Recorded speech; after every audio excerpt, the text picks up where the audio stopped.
Genuine progress indicator is a metric that has been suggested to replace or supplement gross domestic product as a measure of economic growth. The genuine progress indicator is designed to take fuller account of the well-being of a nation, only a part of which pertains to the health of the nation's economy, by incorporating environmental and social factors which are not measured by GDP. For instance, some models of GPI decrease in value when the poverty rate increases. The GPI is used in ecological economics, green economics, sustainability and more inclusive types of economics by factoring in environmental and carbon footprints that businesses produce or eliminate. Among the indicators factored into GPI are resource depletion, pollution, and long-term environmental damage. GDP gains double the amount when pollution is created, since it increases once upon creation and again when the pollution is cleaned up, whereas GPI counts the initial pollution as a loss rather than a gain, generally equal to the amount it will cost to clean up later plus the cost of any negative impact the pollution will have in the meantime. While quantifying costs and benefits of these environmental and social externalities is a difficult task, Earth-type databases could bring more precision and currency to GPI's metrics. Quote, "Another movement in economics that might embrace such data is the attempt to internalize externalities, that is, to make companies bear the costs of the pollution they create by taxing the goods proportionally to the negative ecological and social impacts." GPI is an attempt to measure whether the environmental impact and social costs of economic production and consumption in a country are negative or positive factors in overall health and well-being, by accounting for the costs borne by the society as a whole to repair or control pollution and poverty. GPI balances GDP spending against external costs. GPI advocates claim that it can more reliably measure economic progress, as it distinguishes between the overall shift in the value basis of a product, adding its ecological impacts into the equation. Comparatively speaking, the relationship between GDP and GPI is analogous to the relationship between the gross profit of a company and the net profit. The net profit is the gross profit minus the costs incurred. The GPI is the GDP minus the environmental and social costs. Accordingly, the GPI will be zero if the financial costs of poverty and pollution equal the financial gains in production of goods and services, all other factors being constant. Motivation. Most economists assess the progress in welfare of the people by comparing the gross domestic product over time, that is, by adding up the annual dollar value of all goods and services produced within a country over successive years. However, GDP was never intended to be used for such purpose. It is prone to productivism or consumerism, overvaluing production and consumption of goods, and not reflecting improvement in human well-being. It also fails to distinguish between money spent for new production and money spent to repair negative outcomes from previous expenditure. For example, $1 million spent to build new homes may be an indication of progress, but $1 million spent in aid relief to those whose homes have been destroyed is not the same kind of progress. This becomes important especially when considering the true costs of development that destroys wetlands and hence exacerbate flood damages. Simon Kuznets, the inventor of the concept of the GDP, notes in his very first report to the U.S. Congress in 1934, the welfare of a nation can scarcely be inferred from a measure of national income. If the GDP is up, why is America down? Distinctions must be kept in mind between quantity and quality of growth, between costs and returns, and between the short and long run. Goals for more growth should specify more growth of what and for what. An adequate measure must also take into account ecological yield and the ability of nature to provide services. These things are part of a more inclusive ideal of progress, which transcends the traditional focus on raw industrial production. Theoretical foundation. The need for a GPI to supplement biased indicators such as GDP was highlighted by analyses of uneconomic growth in the 1980s, notably that of Marilyn Waring, who studied biases in the UN system of national accounts. By the early 1990s, there was a consensus in human development theory and ecological economics that growth in money supply was actually reflective of a loss of well-being, that lacks of essential natural and social services were being paid for in cash, and that this was expanding the economy but degrading life. The matter remains controversial and is a main issue between advocates of green economics and neoclassical economics. Neoclassical economists understand the limitations of GDP for measuring human well-being, but nevertheless regard GDP as an important, though imperfect, measure of economic output, and would be wary of too close an identification of GDP growth with aggregate human welfare. However, GDP tends to be reported as synonymous with economic progress by journalists and politicians, and the GPI seeks to correct this shorthand by providing a more encompassing measure.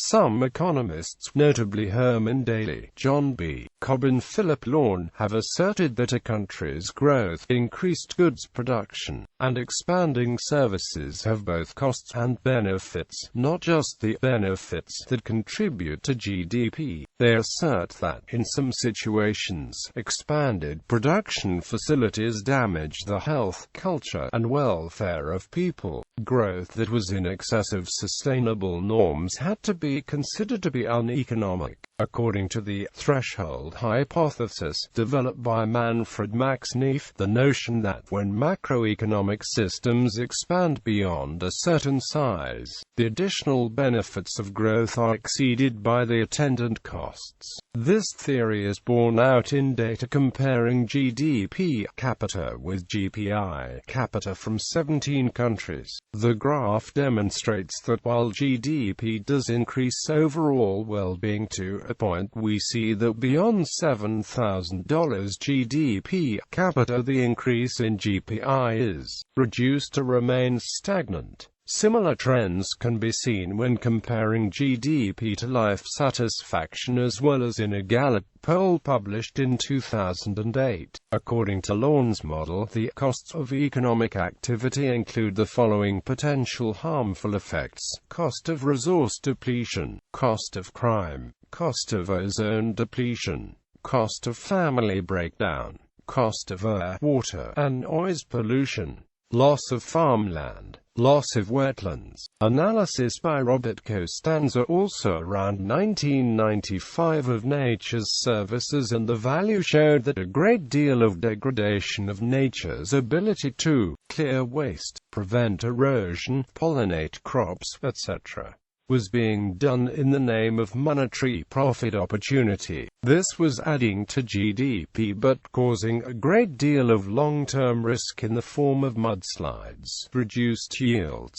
lost species, water pollution, etc. Such effects have been very marked in areas that suffered serious deforestation, notably Haiti, Indonesia, and some coastal mangrove regions of India and South America. Some of the worst land abuses, for instance, have been shrimp farming operations that destroyed mangroves, evicted families, left coastal lands salted and useless for agriculture, but generated a significant cash profit for those who were able to control the export market in shrimp. This has become a signal example to those who contest the idea that GDP growth is necessarily desirable. GPI systems generally try to take account of these problems by incorporating sustainability, whether a country's economic activity over a year has left the country with a better or worse future possibility of repeating at least the same level of economic activity in the long run. For example, agricultural activity that uses replenishing water resources, such as river runoff, would score a higher GPI than the same level of agricultural activity that drastically lowers the water table by pumping irrigation water from wells. Income versus capital depletion. Hicks pointed out that the practical purpose of calculating income is to indicate the maximum amount people can produce and consume without undermining the capacity to produce and consume the same amount in the future. From a national income perspective, it is necessary to answer the following question: can a nation's entire GDP be consumed without undermining its ability to produce and consume the same GDP in the future? Quote, "This question is largely ignored in contemporary economics but fits under the idea of sustainability. In legislative decisions, the best-known attempts to apply the concepts of GPI to legislative decisions are probably the Atlantic Indicator invented by Ronald Coleman for Atlantic Canada, the Alberta GPI created by ecological economist Mark Anielski to measure the long-term economic, social and environmental sustainability of the province of Alberta, and the Environmental and Sustainable Development Indicators used by the Government of Canada to measure its own progress to achieving well-being goals. Its Environment and Sustainable Development Indicators initiative is an effort to justify state services in GPI terms. It assigns a Commissioner for the Environment and Sustainable Development, an officer in the Auditor General of Canada's office, to perform the analysis and report to the House of Commons. However, Canada continues to state its overall budgetary targets in terms of reducing its debt-to-GDP ratio, which implies that GDP increase and debt reduction in some combination are its main priorities. In the European Union, the Metropole efforts and the London Health Observatory methods are equivalents focused mostly on urban lifestyle. The EU and Canadian efforts are among the most advanced in any of the G8 or OECD nations, but there are parallel efforts to measure quality of life as standard of living in health terms in all developed nations. This has also been a recent focus of the labor movement. Calculation. The calculation of GPI presented in the simplified form is the following: GPI equals A plus B, C, D plus I. A is income-weighted private consumption, B is value of non-market services generating welfare, C is private defensive cost of natural deterioration, D is cost of deterioration of nature and natural resources, I is increase in capital stock and balance of international trade. The GPI indicator is based on the concept of sustainable income, presented by economist John Hicks. The sustainable income is the amount a person or an economy can consume during one period without decreasing his or her consumption during the next period. In the same manner, GPI depicts the state of welfare in the society by taking into account the ability to maintain welfare on at least the same level in the future. Components. The genuine progress indicator is measured by 26 indicators which can be divided into three main categories: economic, environmental, and social.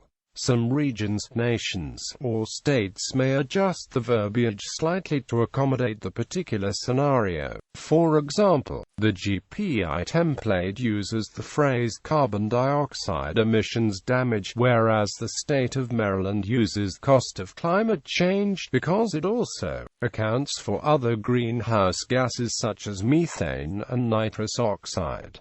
Development in the United States. Non-profit organizations and universities have measured the GPI of Vermont, Maryland, Colorado, Ohio and Utah. These efforts have incited government action in some states. As of 2014, Vermont, Maryland, Washington and Hawaii have passed state government initiatives to consider GPI in budgeting decisions, with a focus on long-term cost and benefits. In 2009, the state of Maryland formed a coalition of representatives from a multitude of state government departments in search of a metric that would factor social well-being into the more traditional gross product indicators of the economy. The metric would help determine the sustainability of growth and economic progress against social and environmental factors typically left out of national indicators. The GPI was chosen as a comprehensive measure of sustainability as it has a well-accepted scientific methodology that can be adopted by other states, and compared over time. MD's GPI trends are comparable to other states and nations that have measured the GPI in the gross state product, and GPI have diverged over the past 4 decades, where GSP has increased more rapidly than GPI. While economic elements of GPI have increased overall, social well-being has stagnated, with any values added being cancelled out by costs deducted, and environmental indicators, while improving slightly, are always considered costs. Combined, these elements bring the GPI below GSP. However, Maryland GPI did increase by 2 points from 2010 to 2011. The calculation methodology of GPI was first adopted to U.S. data in the late 1990s. According to results, the GDP has increased substantially, but at the same time the GPI has stagnated. Thus, according to GPI theory, the economic growth in the USA, the growth of GDP, has not increased the welfare of the people during last 30 years. So far, GPI time series have been calculated for USA and Australia as well as for several of the states. In addition, GPI has been calculated for Austria, Canada, Chile, France, Finland, Italy, the Netherlands, Scotland and the rest of the UK. Development in Finland. The GPI time series 1945 to 2011 for Finland have been calculated at the Statistics Finland. The calculation has followed closely the US methodology. According to results in the 1970s and 1980s, the economic growth measured by GDP clearly increased the welfare measured by the GPI. After the economic recession of the early 1990s, the GDP continued to grow, but the GPI stayed on a low level. As can be observed, there are a widening gap between the trends of GDP and GPI that arose in the early 1990s. In the 1990s and 2000s, the growth of GDP has not benefited the welfare of an average Finn. If measured by GPI, the sustainable economic welfare has actually decreased due to environmental hazards that have accumulated to environment. The Finnish GPI time series have been updated by Dr. Jukka Hofren at Statistics Finland. Development in Finland regions. Within EU's Interreg IVC Fresh project, GPI time series were calculated at Päijät-Häme, Kainuu and South Ostrobothnia regions in 2009-2010. During 2011, these calculations were completed with GPI calculations for the Lapland, Northern Ostrobothnia and Central Ostrobothnia regions. Criticism. GDP is held up as a value-neutral measure. It is relatively straightforward to measure compared to GPI. Competing measures like GPI define well-being to mean things that the definers ideologically support. Therefore, opponents of GPI claim that GPI cannot function to measure the goals of a diverse, plural society. Supporters of GDP as a measure of societal well-being claim that competing measures such as GPI are more vulnerable to political manipulation. Finnish economists Mika Malieranta and Niku Martinen write that the problem of alternative development indexes is their attempt to combine things that are incommensurable. It is hard to say what they exactly indicate and difficult to make decisions based on them. They can be compared to an indicator that shows the mean of a car's velocity and the amount of fuel left. They add that it indeed seems as if the economy has to grow in order for the people to even remain as happy as they are at present. In Japan, for example, the degree of happiness expressed by the citizens in polls has been declining since the early 1990s, the period when Japan's economic growth stagnated. Supporting countries and groups. Canada planning applications. GDP has functioned as an income sheet. GPI will function as a balance sheet, taking into consideration that some income sources are very costly and contribute a negative profit overall. Redefining progress. Reports and Analyses, a non-profit organization with headquarters in Oakland, California. Beyond GDP is an initiative of the European Union, Club of Rome, WWF and OECD.